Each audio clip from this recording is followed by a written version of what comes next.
سعاد حسني. سعاد حسني البابا ممثلة ومغنية مصرية، وتعتبر فنانة متعددة المواهب، إذ احترفت التمثيل وأجادت الغناء، وتميزت بقدرتها على تأدية فن الاستعراض في العديد من أعمالها، وتعد واحدة من أشهر الفنانات في مصر والوطن العربي، ولقبت بسندريلا الشاشة العربية.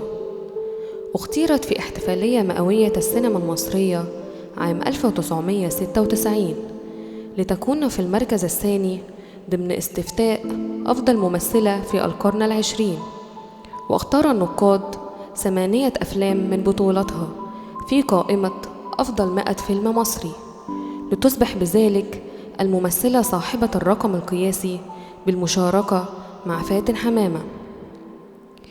ولدت سعاد في 26 يناير 1943 في القاهرة في حي بولاق، لأب ترجع أصوله إلى الشام، فوالدها هو محمد كمال حسني البابا، الخطاط العربي الشهير الذي انتقل من سوريا رفقة والده حسني البابا. كان مغنيا معروفا في دمشق، ثم انتقل إلى القاهرة في عام 1912 ليعين خطاطا في المعهد الملكي للخط العربي.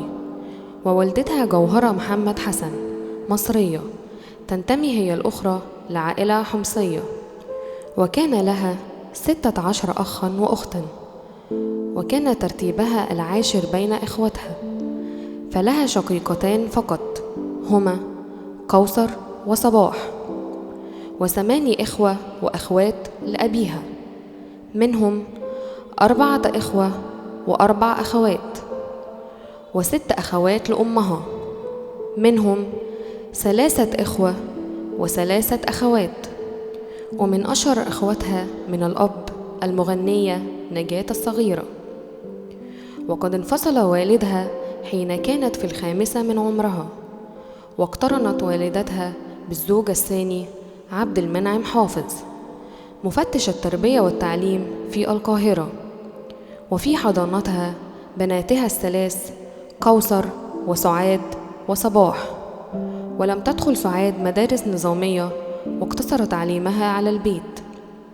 كان أول لقاء بينها وبين ابن عمها أنور البابا الفنان السوري عام 1963 في منزل الفنان اللبناني محمد شامل، واكتشفها الشاعر عبد الرحمن الخميسي الذي أشركها في مسرحيته هاملت لشكسبير، ثم ضمها المخرج هنري بركات لدور البطولة في فيلمه حسن ونعيمة عام 1959.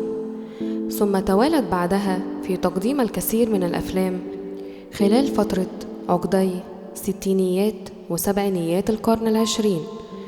ومن أشهر أفلامها صغيرة على الحب، الزوجة الثانية، القاهرة 30، غروب وشروق، خلي بالك من زوزو، أميرة حبي أنا، مال ونساء، موعد في البرج، وغيرها.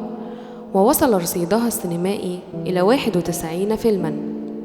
حصلت سعاد حسني على العديد من الجوائز السينمائية، وكرمت من قبل الرئيس أنور السادات في عام 1979 في احتفالات عيد الفن.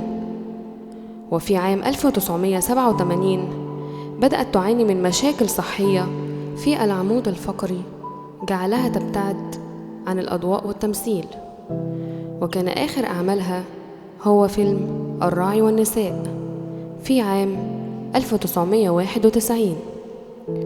تزوجت سعاد 5 مرات، وهم الفنان عبد الحليم حافظ وغير مؤكد رسميا، المخرج صلاح كريم، علي بدرخان ابن المخرج أحمد بدرخان، زكي فطين عبد الوهاب ابن الفنانة ليلى مراد، والكاتب السينمائي ماهر عواد، ودامت على ذمته حتى وفاتها. وتوفيت في 21 يونيو 2001 إثر سقوطها من شرفة شقة كانت تقيم فيها في لندن، وتضاربت الأنباء والأقوال حول موتها بين شكوك في مقتلها أو انتحارها، وشكلت قضية موتها غموضا كبيرا لم يحل إلى الآن.